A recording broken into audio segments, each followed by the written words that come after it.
I think that kind of ties into the T-Pain rant on Club Shay Shay. Let me not call it a rant. I hate that word.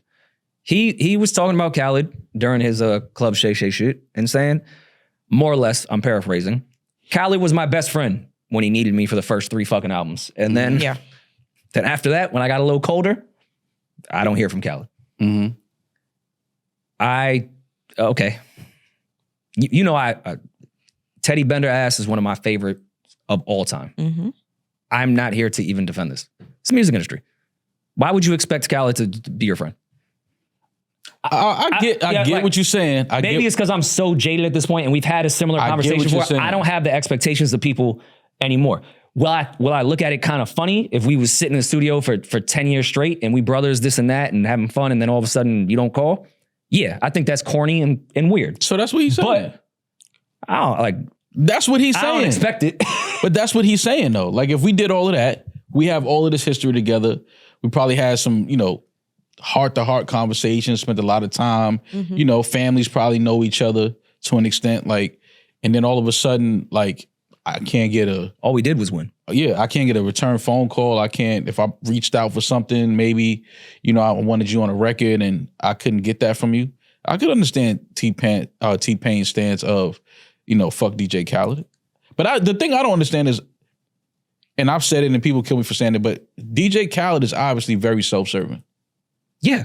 And I don't understand how people don't understand or see that by now. Like he's very self-serving. Sure. Which is fine. You know what I'm saying? Why he's been the businessman that he's been in the music business. Right. Like, so, but again, T-Pain probably felt like they were a little close or a little better than that. And, it is what it is. If that's what his stance is, if his stance is he's not fucking with Khaled, and I'm sure he has, because T-Pain is not somebody that I can remember ever having a real issue with anybody other than auto-tune. And here, I don't want to talk about Khaled's character per se, because I don't really know Khaled as a human being. Mm-hmm. But when I was at Def Jam, he was an executive. While I was at Def Jam, he was an executive there and an executive at Sony, which was unheard of. Mm-hmm. He's also a DJ. Executive and DJs are only working with what's hot at the moment. There is no tie to anything. Khaled actually I don't think gets the credit he deserves to be the executive that he is. But he has the mind of a DJ and executive. He's only going to fuck with what's hot and pitch it as if they're brother. You don't think Leora Cohen's self-serving? Yeah.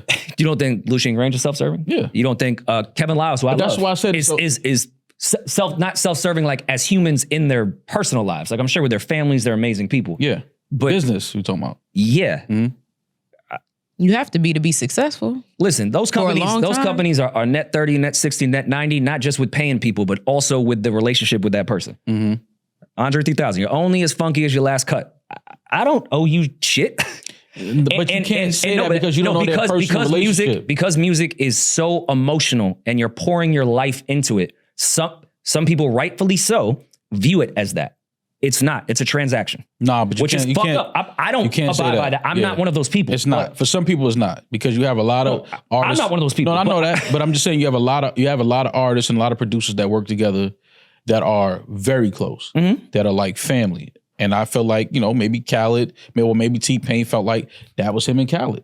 Like we can go back and look at the history. T-Pain was on every big Khaled record when it was We the Best and all of that. Like it was T-Pain everywhere. I mean, it was Ace Hood. It was Ace Hood everywhere. Mm-hmm. And now both of these gentlemen have, certain feelings towards DJ Khaled. But it's looking like they're both in the same boat, and they're right. Like Khaled used them when they was hot. It was making a lot of records, making big songs together. Then once Bieber sent his vocals back, it was like, fuck Ace Hood, fuck T-Pain. Once you get in Future vocals and Beyonce vocals and Rihanna vocals, it's like, I don't need T-Pain no more when I got Future. I don't need, Ace Hood when I got Hov sending, verses back, when I got Nas in the studio and I got, so T-Pain probably feel like, all right, well, I asked for a record, which is probably what he did, and Khaled didn't get back to him, didn't respond, and so now he's like, okay, it's like that, all right, well then, this is how I feel, fuck you. And T-Pain is not wrong for that, because again, this is the music industry and we know it's business, But through business and through, you know, spending so much time working with certain people, you build a relationship, you build a chemistry, you build a friendship, you build even family. At some point, we've seen a lot of people in the industry become family through working with each other. And, you know, sometimes it goes that way. Sometimes it's you find out this person was just using you. And I think that's where T-Pain is at. Yeah. Where do you fall on the side of if you're not being used, you're useless? I mean, yes. Not about T-Pain, by the way. No. I get what you're saying. Because my problem with this whole thing is Khaled is creative enough and T-Pain is a GOAT. Khaled and T-Pain can make a hit record right now. 100%. But 100%. But, you know, listen, man. I'm not the biggest Khaled. Like, I don't like many of the Khaled Projects albums. I don't go back to a lot of those. The early ones I definitely like. Well, the early one, yeah. Guess who was on the early ones? Pain. I think. All right, then. So here we go. Was, what's the one with his son on the cover that is his son EP'd? I love that one. Yeah, I don't want to mispronounce his son's name, but yeah, I love that. That was probably my last favorite Khaled album. Yeah, but I just don't, you know, I get it, man. And it's a tough pill to swallow when you realize that people's only using you because you was hot at the moment. But it's a real thing. And I mean, I hate to go back to the first point of executive and DJ. Like, he's a DJ. Even if you go to Flex, like, yeah, there's probably artists that had 2 great records in 98 that Flex played all the time. Does Flex owe them the 2025 record they want to put out?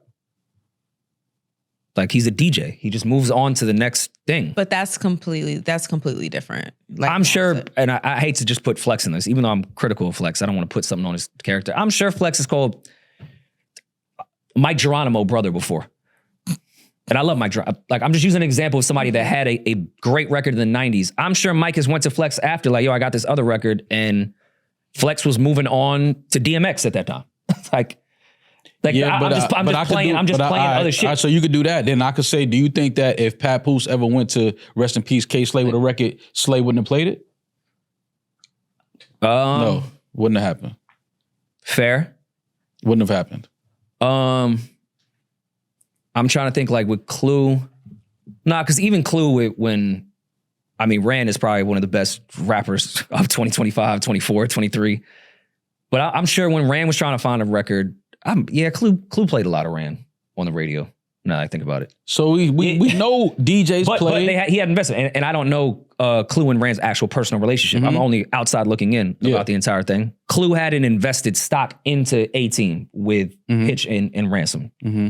So he had a incentive outside of probably loving their music. He wouldn't have signed them if he didn't. But he had an incentive to do so. I mean, does Khaled have an incentive outside? Ace Hood is a different conversation. But does Khaled have an incentive outside of what's popular? I mean, but when it seems like, you know, you have new famous friends, and then you forget about your old, because T-Pain is still famous.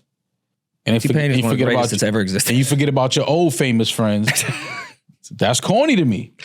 I agree with you. I think it's corny. That's all I'm saying. I'm just viewing it down to what T-Pain said. Brother means nothing to the people in the music industry. If you're music industry friends, I don't know if things are really owed in that way. You can't say that because I don't operate that way, but I don't expect other people to operate that way. No, I know, and I don't either. But we can't say brother means nothing to people in the music industry, because to some people in the music industry, brother does mean something. Mm-hmm. And I have plenty of examples of brothers in the music industry. For sure. So that's why, you know, just say brother don't mean nothing to Khaled. It's okay. Nor does Palestine. Yeah, nor does Palestine. Like, it's okay. Yeah. Like, just say that, but don't make it a music industry thing, because we do know the music industry is very cutthroat and it's very fucked up. But we also do know we have a lot of great relationships, great friends, and great family in the music industry as well. All right, if Khaled got super cold after the second album, do you think T-Pain would be like, yo, let's do a record in 2025? And Pain never got cold to me. I'm just using an example. Do we think T-Pain would do the same thing? No. I don't think so. You think he'd be like, all right, let's Khaled, because we had those first 2 projects, in 2025, I got you. Yeah, we've seen artists do it all the time. Artists that had hot records in the 90s, early 2000s, and then they come back in 2025 and be like, shit, Nas and Premier about to put out their first album. But I mean, weird. no, I'm just saying. But they gave us something in the 90s. Yeah, and and been teasing an album for years. For 15 years, I want to say. And maybe more. And now it's finally here. One of them picked up the phone. Childhood, sorry. One of them picked up the phone and was like, yo, you know what I'm saying? And Nas could have been like, yo, nah, Preem, you ain't that hot right now to me. I'm just saying. Apples and bowling balls. I'm just saying he could have. I'm just saying he could have. He could have. Well, yeah. Especially coming off all the Hit Boy shit, getting his first Grammy. I just don't put Khaled and Premier in the same.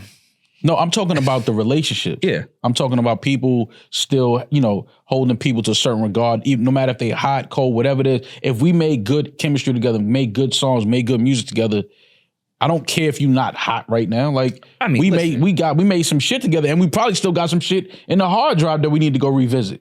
But I mean, that speaks to Preem's character too, because Preem will work with anyone. That's why I think he's a GOAT outside of all the amazing shit he did. But him and Nas' relationship started when Nas was nobody at 19 and gave him New York State of Mind. Preem was already on. Group Home had been out. Like, Nas was nobody. He was like, yo, I got you. Right. Preem is just a different type of human being in that regard. If he fucks with you, doesn't matter how popular you are, he'll do it. So say fuck and say brother means nothing to Khaled. But Preem is an amazing human being. So say that brother I can speak to. I don't know Khaled. Nothing. I know Preem. I know Preem well. Say He's brother a great means human nothing being. to Khaled. Don't say the people in the music industry.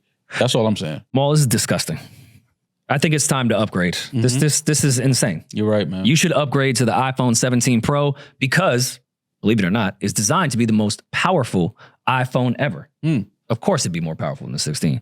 But I'm sure you're thinking about traffic on the way, transferring your data. That can be a mess. Sometimes you just want to keep this chipped up phone that you have. Absolutely. But I have good news. When you order the new phone online with Boost Mobile, they'll send an expert to your home or to your work right here. Yeah, right. They could come right here just to give you your iPhone 17 and get you set up with Boost Mobile within minutes. Visit boostmobile.com to get started. Delivery available for select devices purchased at boostmobile.com. Terms apply.